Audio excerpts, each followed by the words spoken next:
Welcome, today I am with Jabra Elite 65T wireless earbuds, and I will show you how we can move these earbuds to the pairing mode manually. So first you have to open the case.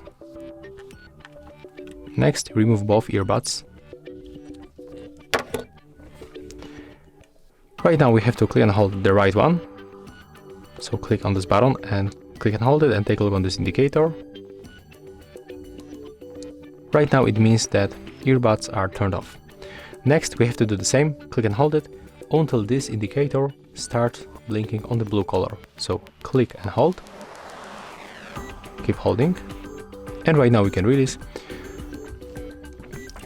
Then we have to go for the Bluetooth settings on our phone, and you will see that they are in the pairing mode. As you can see here they are. So we can just click once, and then we have to confirm pairing, and they will be connected.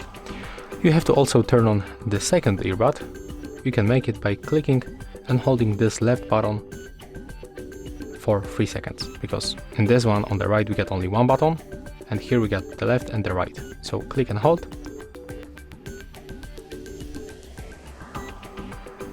Right now they are turned off, and then do the same, click and hold.